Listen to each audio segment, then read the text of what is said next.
I stand with Palestine. Kalau keberpihakan saya sendiri sama seperti yang sudah disampaikan oleh Bapak Presiden, Pak Jokowi, dan Bu Menlu, Bu Retno Marsudi, bahwa kita sebagai bangsa Indonesia berpihak kepada Palestina. Keberpihakan ya. Kalau keberpihakan saya jelas, saya berada pada pihak Palestina. I stand on the right side with Palestine. Terkait dengan keberpihakan Fatma dari MUI sendiri, itu kita harus berpihak kepada Palestina.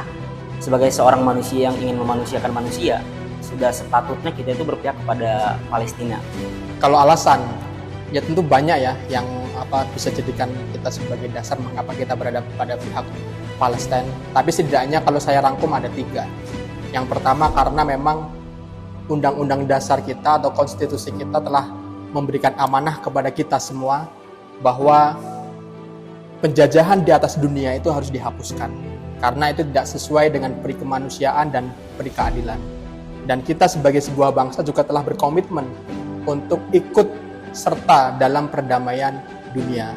Sehingga bagi saya, membela Palestina adalah amanah konstitusi yang wajib untuk diimplementasikan, untuk dilaksanakan oleh setiap anak bangsa. Kenapa kita harus berpihak kepada Palestina? Yang pasti karena semua aturan main itu sudah dilanggar sama Israel. Yang pertama dari segi kemanusiaan, pastinya di dalam peristiwa yang terjadi belakangan ini tuh banyak banget korban jiwa. Dan dari beberapa artikel yang aku baca itu ada sekitar 10.700-an orang dalam jangka waktu 33 hari. Dan itu jumlah yang sangat banyak dan itu masih bertambah seiring berjalannya waktu. Dari kalangan anak-anak yang saat masih balita, terus juga ibu-ibu, terus banyak sekali reruntuhan di sana yang banyak jenazah yang tidak dimakamkan secara langsung, sehingga perbuatan genosida ini seharusnya harus dituntaskan dan tidak boleh lagi ada di tanah Palestina. Kalau dari pendapat saya pribadi, kenapa saya berpihak kepada Palestina? Karena kalau kita lihat dari sejarah yang panjang, bahwa sebenarnya beberapa wilayah yang sekarang menjadi negara Israel itu merupakan wilayah negara dari Palestina. Akan tetapi kemudian Israel itu melakukan pendudukan terhadap beberapa wilayah milik Palestina dengan alasan bahwa wilayah itu adalah wilayah yang dijanjikan oleh Tuhan. Padahal sebagaimana kita ketahui bahwa pendudukan maupun penjajahan terhadap negara-negara di dunia itu tidak dibenarkan. Apalagi tindakan yang dilakukan oleh Israel sebelumnya itu sifatnya okupasi, yang tentunya itu juga telah diatur dan dilarang oleh hukum humaniter internasional. Karena Israel sendiri telah melanggar beberapa norma, prinsip, maupun hukum internasional itu sendiri. Hal ini dilihat dari Perjanjian Oslo tahun 1993, di mana Israel di dalamnya menyetujui batas-batas wilayah Palestina, yang salah satunya Gaza adalah salah satu batas milik Palestina. Yang dimana dalam pengakuisisian wilayah tidak boleh menggunakan sebuah kekerasan. Nah, hal ini sangat berbeda dengan apa yang terjadi saat ini, di mana Israel mencoba mengakuisisi wilayah-wilayah Gaza dan sekitarnya dengan kekerasan. Yang mana hal ini tidak sesuai dengan peraturan internasional atau hukum internasional, yaitu Konvensi Jenewa III dan Konvensi Jenewa keempat.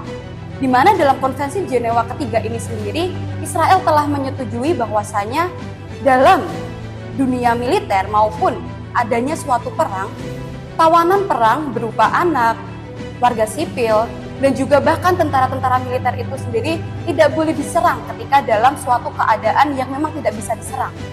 Karena di dalam Konvensi Jenewa ini sendiri, orang militer itu hanya boleh menyerang orang militer, bukan orang sipil. Lalu ada juga di dalam Konvensi Jenewa tahun keempat, yang diratifikasi oleh Israel itu sendiri pada tahun 1951, bahwasanya orang-orang sipil itu tidak boleh diserang. Dan di dalamnya juga ada beberapa hak-hak penghormatan kepada anak. Di mana kita melihat sendiri pada saat ini 500 hingga 700 anak di Palestina sudah diserang, bahkan dibunuh dengan cara dibom oleh Israel. Cukup menjadi manusia yang utuh untuk melihat tragedi kemanusiaan, untuk melihat ketidakadilan yang terjadi di sana. Dengan kita menjadi manusia yang utuh, maka sudah cukup untuk menyatakan keberpihakan kita kepada Palestina. Ya, kalau beberapa hal yang bisa kita lakukan dari saya pribadi, meminta kepada pemerintah agar lebih masif lagi menyerukan dukungan-dukungan kepada Palestina. Terkhusus kemarin sudah sangat bagus dari Bu Menlu, sudah menyerukan keberpihakan kita dan dukungan kita terhadap kemerdekaan Palestina. Tapi menurut saya perlu juga untuk kita sounding ke beberapa organisasi yang Indonesia ikuti, seperti misalnya OKI, Organisasi Kerjasama Islam, ataupun negara-negara di ASEAN. Kemudian kita melakukan rapat dan di situ deklarasikan bahwa OKI maupun ASEAN itu sepakat untuk mendukung kemerdekaan Palestina. Selaku negara muslim dan juga negara yang dulu diakui pertama kali oleh Palestina sebagai negara yang merdeka, seharusnya kita memutus hubungan diplomatik dengan Israel karena kita menyetujui dengan adanya gerakan ini agar Palestina ini merdeka. Kita perlu membantu kemerdekaan Palestina dengan apa yang sekiranya kita bisa bantu. Dan sebagai mahasiswa sebenarnya aku juga bingung yang harus kita lakukan itu apa. Selain dengan prihatin dan sedih melihat video-video yang beredar di Instagram, TikTok dan media sosial lainnya. Tapi semakin kesini aku makin sadar dengan cara kita nge-share kejadian-kejadian atau peristiwa-peristiwa yang terjadi di Palestina itu, kita seakan-akan memberikan dukungan moral kepada masyarakat Palestina agar mereka tahu bahwasanya banyak masyarakat dunia ini yang mendukung mereka gitu. Dan selain itu juga kita juga bisa melakukan tindakan lain berupa boikot terhadap produk-produk yang dihasilkan oleh Israel dan juga boikot produk-produk yang yang berkaitan dengan negara-negara yang menjadi pendukung Israel. Kalau kita bisa memberikan sedikit bantuan kita dengan dana kita, dengan uang kita, ya silakan kita bantu sesuai dengan kesanggupan kita.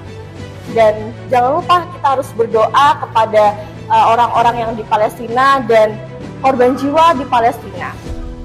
Allahumma ansur ikhwananal muslimin fi Filistin. Karena biar bagaimanapun doa itu kan juga merupakan senjata yang paling tajam bagi setiap umat manusia.